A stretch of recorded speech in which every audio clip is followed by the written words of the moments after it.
हरे कृष्णा, राधे राधे। कैसे हैं आप सभी लोग? मुझे उम्मीद है आप सभी लोग बहुत अच्छे होंगे, खुश होंगे और अपनी अपनी लाइफ में बहुत ही अच्छे से एंजॉय कर रहे होंगे। और हमारे राधे कृष्णा जी की कृपा, हमारे बिहारी जी की कृपा आप सभी पर खूब जम जम कर बरस रही होगी, खूब भर भर कर बरस रही होगी। एंड ऑफ कोर्स बरसेगी क्यों नहीं, वो हमसे इतना प्रेम जो करते हैं।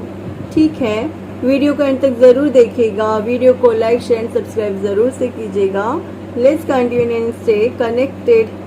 आप सभी मेरे साथ राधे राधे प्रेम से बोलिए, राधे राधे।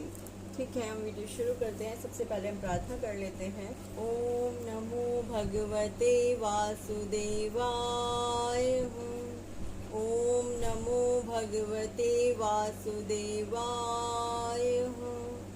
कृष्णं नारायणं वन्दे, कृष्णं वन्दे व्रजप्रियं, कृष्णं द्वैपायनं वन्दे, कृष्णं वन्दे प्रथासुतं। जय जय श्री राधे, जय जय श्री राधे। अथ सप्तमो अध्यायः, विदुर जी के प्रश्न। ठीक है, श्री सुखदेव जी कहते हैं, मैत्रेय जी का यह भाषण सुनकर बुद्धिमान व्यास नंदन विदुर जी ने उन्हें अपनी वाणी से प्रसन्न करते हुए कहा। हमने लास्ट टाइम पढ़ा था कि किस प्रकार से ब्राह्मण कहाँ से उत्पन्न हुए थे और क्षत्रिय कहाँ से उत्पन्न हुए थे और वैश्य और शूद्र, उनको किस किस तरीके से बांटा, उनके कार्यों को किस किस तरीके से बांटा गया और वो क्या क्या कार्य इस संसार के लिए करते हैं। ठीक है ना। अब इसके आगे बढ़ते हैं। श्री सुखदेव जी कहते हैं, मैत्रेय जी का यह भाषण सुनकर बुद्धिमान व्यास नंदन विदुर जी ने उन्हें अपनी वाणी से प्रसन्न करते हुए कहा। विदुर जी ने पूछा, ब्राह्मण भगवान तो शुद्ध बौद्ध स्वरूप निर्विकार और निर्गुण है, उनके साथ लीला से भी गुण और क्रिया का संबंध कैसे हो सकता है? बालक में तो कामना और दूसरों के साथ खेलने की इच्छा रहती है, इसी से वह खेलने के लिए प्रयत्न करता है, किंतु भगवान तो स्वतः नित्य तृप्त, पूर्ण काम और सर्वदा असंग हैं। वे क्रीड़ा के लिए भी क्यों संकल्प करेंगे? एक बात मैं आपको बता दूं, ईश्वर वो पूर्ण काम है, उन्हें ना किसी काम की इच्छा होती है और ना ही वो किसी भी चीज के वशीभूत होते हैं। परंतु जब भी अपने भक्तों की बात आती है ना, तो वो अपने भक्तों के वशीभूत होते हैं। देखिए, इस बात के लिए भी बहुत ज्यादा ऐसे नहीं है कि नहीं उन्हें करना ही पड़ेगा, परंतु वो क्या सोचते हैं, जो मेरी भक्ति कर रहा है, जो मुझे पूर्ण रूप से मान रहा है, उसके लिए मैं जो कर सकता हूँ ना वो करूँ। श्री विष्णु भगवान ऐसा सोचते हैं, श्री राधे कृष्ण, श्री विष्णु भगवान, श्री बिहारी जी, श्री राम जी ऐसा सोचते हैं कि जो मेरी पूजा मेरी सेवा कर रहा है, उसके लिए मैं जो जितना अधिक से अधिक कर सकूँ उतना कम है। अब आप कहोगे तो और अन्य लोगों का क्या? पालन करता तो वो सभी के हैं। देखिए, पालन करता तो वो सभी के हैं। अब एक बार बताइए, कोई जो आपका घनिष्ठ मित्र होगा, आप उसके लिए कितना करेंगे? अधिक करेंगे ना, है ना। अब सपोज आपकी कोई शॉप है, किसी भी तरीके की, कोई कपड़े की शॉप है, कोई और कॉस्मेटिक की या किसी भी चीज़ की आपकी शॉप है, या आपकी परचून की दुकान है, या कुछ भी है। ठीक है, अब आपकी दुकान पर कोई सामान्य ग्राहक आएगा तो आप उसको क्या करेंगे? जो भी सामान जितने भी दाम का है उसे उस सामान को उतने दाम का दे देंगे, और कई बार थोड़ा ऐसा वैसा भी सामान दे देंगे, चलो यार ठीक है। परंतु अगर कोई आपका घनिष्ठ मित्र आ गया तो आप उसे किस प्रकार का सामान पकड़ाएंगे? तब भी आप उसे इसी प्रकार से सामान दे देंगे? नहीं, आप कहेंगे यार मेरा मित्र है तो मैं उसे ऐसे ही कोई भी सामान नहीं पकड़ा सकता, और अच्छा सामान दे दूंगा, साथ ही साथ रीजनेबल प्राइस लगाऊंगा। ऐसे नहीं कोई भी प्राइस लगा दी, तब आप उसे एक अच्छे प्राइस, मतलब ठीक ठाक प्राइस, कहने का मतलब जो सही प्राइस होंगे, गलत प्राइस पे आप उसको बिल्कुल भी नहीं देने वाले। क्यों? क्योंकि वो आपका घनिष्ठ मित्र है। इसी प्रकार से जो हमारे विष्णु भगवान जी है ना, राधे कृष्ण जी, विष्णु भगवान जी, बिहारी जी, राम जी, जब उनको लगता है कि उनके कोई प्रिय है या उनके प्रिय भक्त हैं, तो वो उनको और भी अच्छे तरीके से ट्रीट करते हैं, और भी अच्छे तरीके से उनको संभालते हैं, उनकी हर मनोकामना का ध्यान रखते हैं। और इतना ही नहीं, उनको वक्त, टाइम टू टाइम, मतलब वक्त वक्त पे ये रहता है उनको अपने भक्त का चिंतन। जितना चिंतन एक भक्त अपने भगवान का करता है ना, उसी प्रकार से विष्णु भगवान जी का ऐसा स्वभाव है कि यदि भक्त अपने भगवान का चिंतन करता है, उससे कहीं अधिक चिंतन विष्णु भगवान जी अपने भक्त का करते हैं। ये गुण है उनका, ये स्वभाव है उनका। कि आप जितना चिंतन अपने ईश्वर का यानी विष्णु भगवान जी का नहीं करने वाले हैं ना, उससे कहीं अधिक चिंतन वो आपका करने वाले हैं। वो आपका पग पग पल पल ध्यान रखेंगे। आपको कभी भी किसी भी बात की परेशानी नहीं होने देंगे, किसी भी बात से परेशान नहीं होने देंगे कि मेरा भक्त किसी भी बात से परेशान हो जाए, वो ऐसा बिल्कुल भी होने नहीं देंगे। ठीक है। और ऐसा नहीं कि मैं ऐसा सिर्फ मुंह से बोल रही होती हूँ, आप आजमाइए ना, आप खुद से आजमाइए। मैं तो कहती हूँ आप खुद से एक बार प्रैक्टिकल तो कीजिए, आपको खुद से रिजल्ट मिलेंगे तो आप खुद कहोगे। अब मुझे व्यूज भी देने वाले हो कि हाँ शिखा, ये तो वाकई में ऐसा हुआ, हम तो इतना सा ध्यान धरते हैं, वो जाने कितना ध्यान धरते हैं हमारा। ठीक है ना। चलिए हम आगे बढ़ते हैं।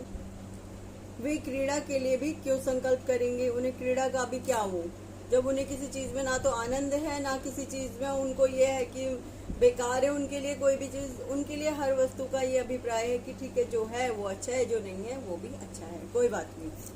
ठीक है। और वो कोशिश करते हैं, पूर्ण रूप से कोशिश क्या करते हैं, जब कोई भी भक्त उनका भक्त बनता है ना, श्री विष्णु भगवान जी का, श्री राधे कृष्ण जी का, श्री बिहारी जी का, श्री राम जी का, तो ये क्या करते हैं विष्णु भगवान जी, ये ना उसे अपने ही जैसा स्वरूप प्रदान करते हैं। जैसे जैसे भक्त ऊपर उठता जाएगा इनकी भक्ति में, वैसे वैसे एक समय ऐसा आएगा जब भक्त को ये अपना स्वरूप प्रदान करते हैं, भक्त इनके स्वरूप के अंतर्गत आ जाता है। और ऐसा मैं सिर्फ कहने के लिए नहीं कह रही हूँ, आप कभी पुरानी कथाओं को उठा के पढ़िएगा। पुरानी भागवत कथा तो खैर यही है, पुरानी जितने भी कथाएं, आप कुछ और नहीं ना, एकादशी की कथाओं में पढ़िएगा। एकादशी की कथाओं में आपको इस चीज का विवरण मिलेगा पूर्ण रूप से कि विष्णु भगवान किस प्रकार से अपने भक्त की पूरी रक्षा करते हैं और चिंता करते हैं पूर्ण रूप से। यदि गलती से किसी ने एकादशी का व्रत रख लिया ना, तो ये मतलब ठीक है भैया, अब तो इसने एकादशी का व्रत रख लिया, अब इसके लिए मेरे द्वार पूरे तरीके से खुले हुए, कुछ इस प्रकार से। भगवान ने अपनी गुणमयी माया से जगत की रचना की है, उसी से वे इसका पालन करते हैं और फिर उसी से संहार भी करेंगे। जिनके ज्ञान का देश काल अथवा अवस्था से अपने आप या किसी दूसरे निमित्त से भी कभी लोप नहीं होता, उनका माया के साथ किस प्रकार संयोग हो सकता है। एकमात्र ये भगवान ही समस्त क्षेत्रों में उनके साक्षी रूप से स्थित हैं। फिर इन्हें दुर्भाग्य या किसी प्रकार के कर्म जनित कलेशों की प्राप्ति कैसे हो सकती है। भगवान, इस अज्ञान संकट में पड़कर मेरा मन बड़ा खिन्न हो रहा है, आप मेरे मन के इस महान मोह को कृपा करके दूर कीजिए। देखिए यहाँ पर जो श्री विदुर जी हैं वो श्री सुखदेव जी से प्रश्न कर रहे हैं इस प्रकार से कि वो तो ईश्वर हैं, उनके लिए तो ना कोई काम है, ना कोई खेल है, ना कोई क्रीड़ा है, ना कुछ है, मतलब सब कुछ उनके लिए तो एक बराबर है। फिर उनको इस प्रकार के कलेशों से क्यों घिरना पड़ा, क्यों ये सब उनके साथ हुआ। जो श्री विदुर जी हैं वो सुखदेव जी से इस प्रकार के प्रश्न कर रहे हैं। चलिए आगे पढ़ते हैं। श्री मैत्री जी ने श्री सुखदेव जी ने कहते हैं, तत्व जिज्ञासु विदुर जी की यह प्रेरणा प्राप्त कर अहंकारहीन श्री मैत्री जी ने भगवान का स्मरण करते हुए मुस्कुराते हुए कहा। श्री मैत्री जी ने कहा, जो आत्मा सबका स्वामी और सर्वथा मुक्त स्वरूप है वह दीनता और बंधन को प्राप्त हो, यह बात युक्ति विरुद्ध अवश्य है, किंतु वस्तुतः यही तो भगवान की माया है। देखिए हमको लगता है कि ईश्वर ना यहाँ पर इन सब मोह बंधनों में फंसे, उनके साथ इतना बुरा हुआ। पता है क्या होता है, जब मैं कुछ लोगों से कहती हूँ ना कि नहीं वो ईश्वर है, वो ही सब कुछ है और उनके बराबर कोई नहीं है, उनसे बड़ा कुछ नहीं है, तो लोग मुझसे कहते हैं कि वो अपने लिए तो पूरे जीवन में कुछ कर नहीं पाए, वो हमारे लिए क्या करेंगे। देखिए अब जब आपने कभी गौर किया होगा किसी बात पे, तो एक बात पे तो आपने कभी देखा होगा, जो ये एक्टर एक्ट्रेस होते हैं, ठीक है, एक प्रोड्यूसर हुआ, एक डायरेक्टर हुआ, एक कोई काम कर रहे, कुछ काम कर रहे, जब एक फिल्म बनती है तो किसी एक का रोल नहीं हो रहा होता है, वहाँ पर कई सारे रोल प्ले हो रहे होते हैं, ठीक है ना। और उसमें मेन प्ले कर रहे होते हैं एक्टर और एक्ट्रेस, ठीक है। तो जो एक्टर और एक्ट्रेस होते हैं वो उन रोल्स के अंदर इस तरीके से घुसे हुए होते हैं, हमको लगता है कि सब कुछ एक्चुअली में चल रहा है, सब कुछ वास्तविकता है, परंतु वास्तविकता वहाँ कुछ नहीं होती है, सब कुछ एक प्ले चल रहा होता है। इसी तरीके से जब भी ईश्वर धरती पर आते हैं वो सिर्फ प्ले कर रहे होते हैं सारी चीजें। ब्रह्मा जी ने सब कुछ पूरी स्टोरी बना करके उनके सामने रख दी है कि अब ऐसे ऐसे ईश्वर श्री विष्णु भगवान जी अब आप धरती पर जाएंगे और इस तरीके से आपको प्ले करना है। अब आपकी पत्नी ये होंगी, आपको इनके साथ प्रेम संबंध में आना होगा, आपको इनके साथ इस तरीके से ये सारी चीजें करनी है, ठीक है ना। और हमको क्या लगता है सब कुछ एक्चुअली में चल रहा है, सब कुछ एक्चुअली में हो रहा है, बट एक्चुअली में कुछ नहीं हो रहा होता है। उस वक्त सब कुछ प्ले हो रहा होता है। वो किसी भी चीज की आसक्ति में नहीं होते हैं, वो किसी भी चीज के वशीभूत नहीं होते हैं। वो केवल और केवल अपने भक्तों के मोह में बंद करके आते हैं, ठीक है, और बस अपने भक्तों के साथ कुछ लीलाएं करते हैं और फिर वापस अपने लोक को प्रस्थान कर जाते हैं। और कुछ एक आध जो संदेश हमें देने होते हैं वो संदेश दे करके वो वापस अपने लोक को प्रस्थान करते हैं। और हमको क्या लगता है सब कुछ एक्चुअली में चल रहे हैं। एक्चुअली में कुछ होता ही नहीं है। उस वक्त सारी की सारी जो कुछ भी चल रही होती है, एक्टिंग चल रही होती है, एक प्ले चल रहा होता है जिसको हम वास्तविकता मानते हैं, परंतु वास्तविकता होती है वो हमारे जीवन शैली की वास्तविकताएं होती हैं। ईश्वर की जीवन शैली की वास्तविकता नहीं है वो कुछ भी। वहाँ पर वो जो कुछ भी है वो हमें संदेश देने के लिए आए हुए होते हैं और वो सब कुछ हमारे जीवन में जो चल रहा होता है उनके उन शिक्षाओं में निहित होता है कि हमारे जीवन में अगर कुछ चल रहा है, गलत चल रहा है, तो उनकी शिक्षाओं में निहित होता है कि हमें उसे सही कैसे करना है, ठीक है। और हमको क्या लगता है, हमको लगता है सब कुछ एक्चुअली में हुआ है। एक्चुअली में राधा रानी को वो छोड़ के चले गए। अरे राधा रानी और कृष्णा जी कभी अलग थे ही नहीं, वो एक ही स्वरूप है, वो एक ही स्वरूप थे और वो एक ही स्वरूप रहेंगे, ठीक है। वो कभी भी ना अलग हुए थे ना कभी अलग होंगे। लेकिन हमको क्या दिखाया गया कि वो अलग है, अलग हो गए हैं। हमको ऐसा शो किया गया, उन्होंने जो सीरियल बनाया, उन्होंने जो पिक्चर बनाई, उसमें हमको क्या लगा, हमको लगा कि वो अलग हो गए एक दूसरे से, परंतु वो एक्चुअली में एक दूसरे से अलग नहीं हुए थे, ठीक है ना।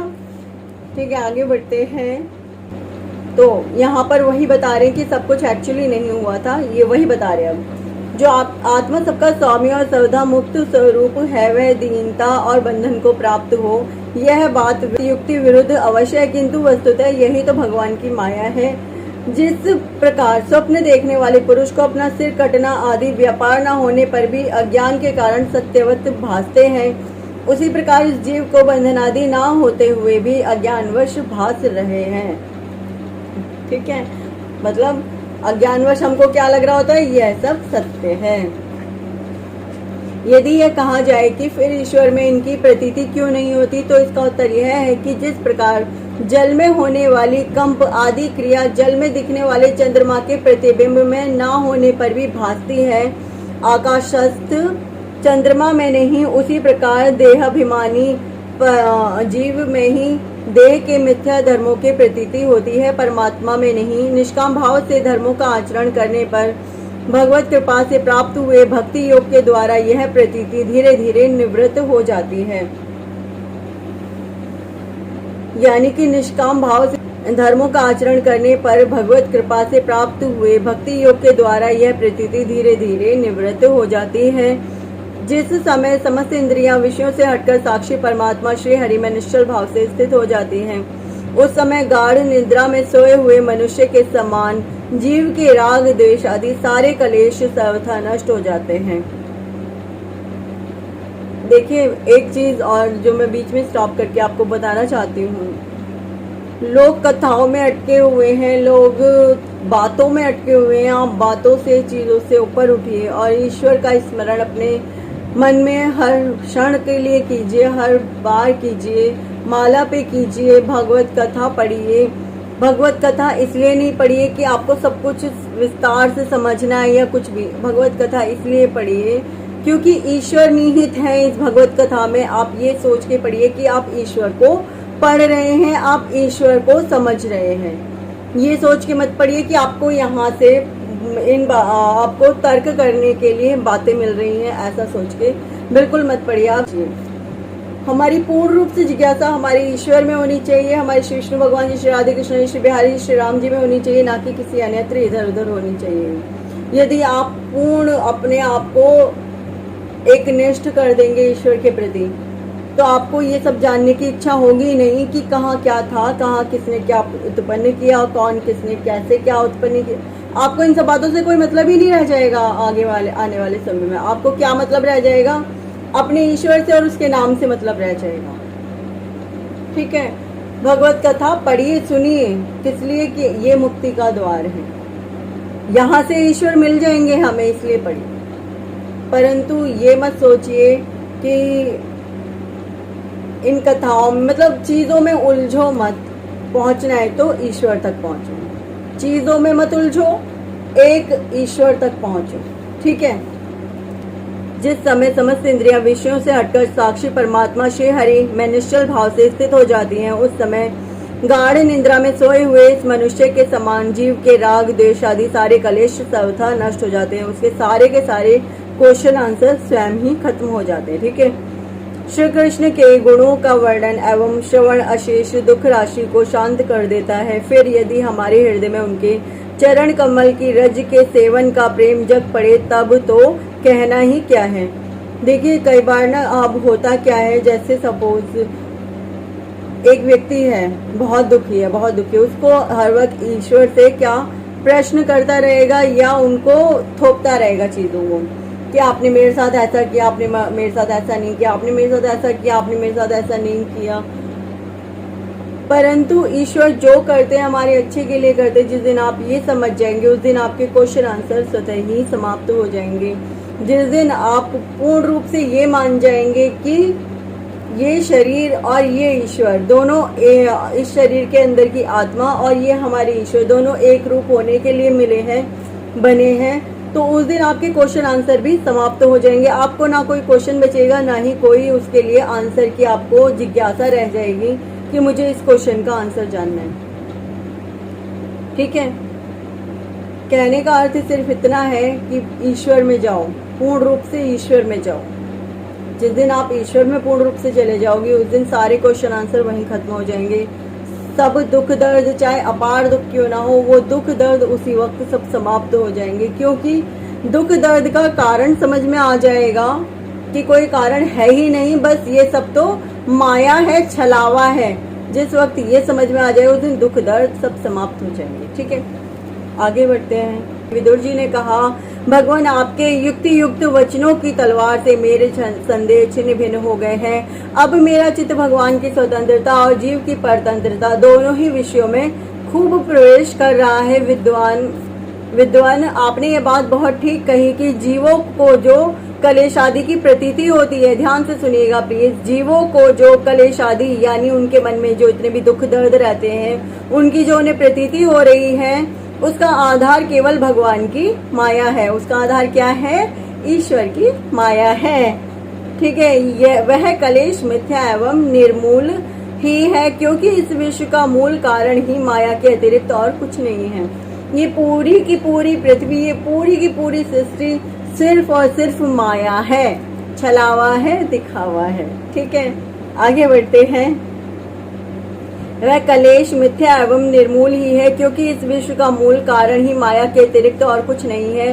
इस संसार में दो ही प्रकार के लोग सुखी हैं, या तो जो अत्यंत मूढ़ अज्ञानग्रस्त है, उन्हें किसी बात से कोई मतलब ही नहीं है, बिल्कुल मूढ़ है, या जो बुद्धि आदि से अतीत श्री भगवान को प्राप्त हो चुके हैं। उन्हें भी लोग पागल ही कहते हैं ना उन्हें भी लोग क्या कहते हैं? अरे ये तो पागल है, पता नहीं क्या क्या बोलती रहती है, ईश्वर ईश्वर ईश्वर, भगवान भगवान भगवान, बस इसके अलावा कोई और बात ही नहीं है इसके पास।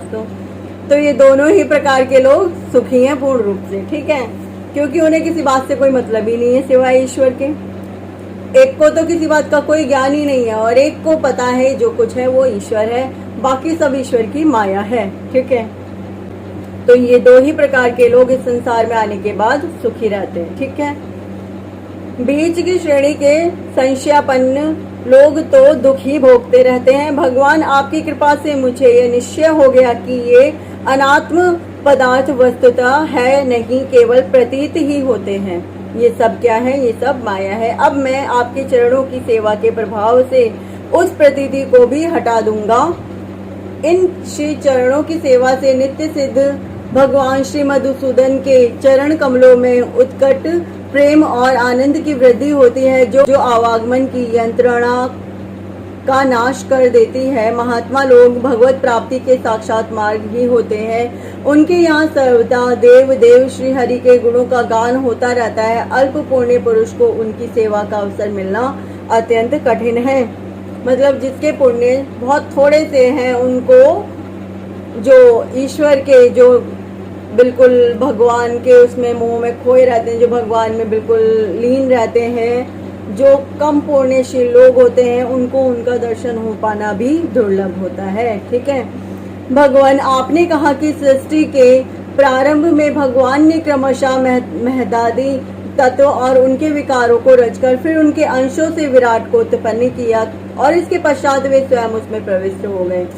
उन विराट की हजारों पैर, जांघें और बाहें हैं। उन्हीं के वेद आदि पुरुष कहते हैं। उन्हीं में ही ये सब लोक विस्तृत रूप से स्थित हैं। उन्हीं में इंद्रिय विषय और इंद्रियाभिमानी देवताओं के सहित 10 प्रकार के प्राणों का जो इंद्रिय बल, मनोबल और शारीरिक बल रूप से 3 प्रकार के हैं, आपने वर्णन किया है। और उन्हीं से ब्राह्मण आदि वर्ण भी उत्पन्न हुए हैं।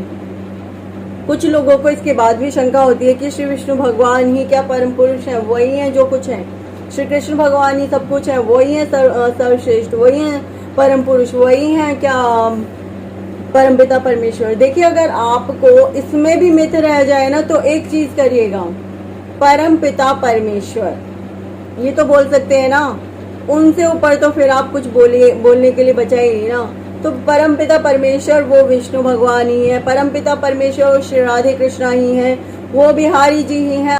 उन्हीं में इंद्रिय विषय और इंद्रियाभिमानी देवताओं के सहित 10 प्रकार के प्राणों का जो इंद्रिय बल, मनोबल और शारीरिक बल रूप से 3 प्रकार के हैं, आपने वर्णन किया। और उन्हीं से ब्राह्मण आदि वर्ण भी उत्पन्न हुए हैं। अब आप मुझे उनकी ब्रह्मादि विभूतियों का वर्णन सुनाई, जिनसे पुत्र पौत्र नाती और कुटुंबियों के सहित तरह तरह की प्रजा उत्पन्न हुई और उससे यह सारा ब्रह्मांड भर गया। यह विराट ब्रह्मादि प्रजातियों का भी प्रभु है। उनसे उसने किन किन प्रजापतियों को उत्पन्न किया तथा सर्ग, अनुसर्ग और मनवंतरों के अधिपति मनुओं की भी किस क्रम से रचना की। मैत्रेय जी उन मनुओं के वंश और वंशधर राजाओं के चरित्रों का पृथ्वी के ऊपर और नीचे के लोकों तथा भूलोक के विस्तार और स्थिति का भी वर्णन कीजिए। और तथा यह भी बताइए कि त्रयक, मनुष्य, देवता, सरीसृप, सर्पादि, रेंगने वाले जंतु और पक्षी तथा जरायुज,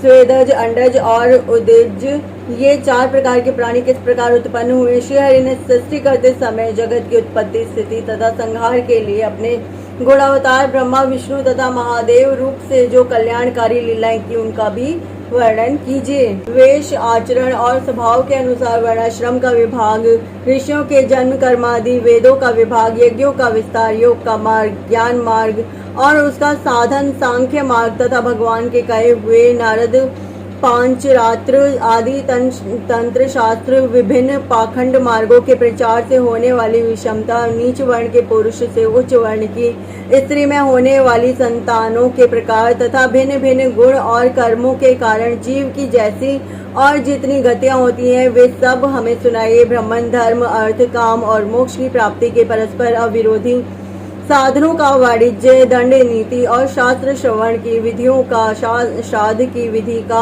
पितृगणों की सृष्टि का तथा काल चक्र में ग्रह, नक्षत्र और तारागण की स्थिति का भी अलग अलग वर्णन कीजिए। दान, तप तथा इष्ट और पूर्त कर्मों का क्या फल है। प्रवास और आपत्ति के समय मनुष्य का क्या धर्म होता है। निष्पाप मैत्रेय जी, धर्म के मूल कारण श्री जनार्दन भगवान के आचरण से संतुष्ट होते हैं और किन पर अनुग्रह करते हैं, यह वर्णन कीजिए। द्विजवर, दीन वत्सल गुरुजन अपने अनुगत शिष्यों और पुत्रों को बिना पूछे भी उनके हित की बात बतला दिया करते हैं।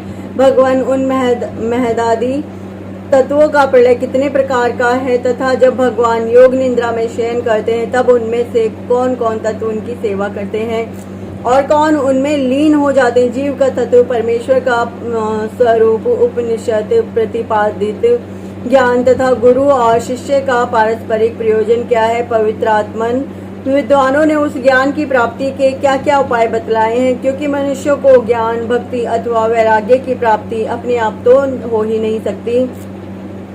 ब्रह्मन माया मोह के कारण मेरी विचार दृष्टि नष्ट हो गई है। मैं अज्ञ हूँ, आप मेरे परम सुहृद हैं, अतः श्री हरि लीला का ज्ञान प्राप्त करने की इच्छा से मैंने जो प्रश्न किए हैं उनका उत्तर मुझे दीजिए। पुण्य में मित्र जी भगवत तत्व के उपदेश द्वारा जीव को जन्म मृत्यु से छुड़ाकर उसे अभय कर देने में जो पुण्य होता है, समस्त वेदों के अध्ययन, यज्ञ, तपस्या और दान आदि से होने वाला पुण्य उस पुण्य के 16वें अंश के बराबर भी नहीं हो सकता। श्री सुखदेव जी राजन, जब कुरुश्रेष्ठ विदुर जी ने मुनिवर मित्र जी से इस प्रकार पुराण विषयक प्रश्न किए, तब भगवत चर्चा के लिए प्रेरित किए जाने के कारण वे बड़े प्रसन्न हुए और मुस्कुराकर उनसे कहने लगे। इति श्रीमद्भागवते महापुराणे पारमहंस्यायाम संहितायां तृतीय स्कंदे सप्तम अध्याय। इसी के साथ मुझे उम्मीद है कि आपको बहुत अच्छे से कथा समझ में आई होगी। यदि फिर भी कोई प्रश्न रह गया हो तो आप मुझे उससे पूछिएगा जरूर, मुझे अच्छा लगेगा। ठीक है, इसी के साथ मैं विराम लेती हूँ। प्रेम से बोलिए आप सभी मेरे साथ राधे राधे। प्रेम से बोलिए राधे राधे।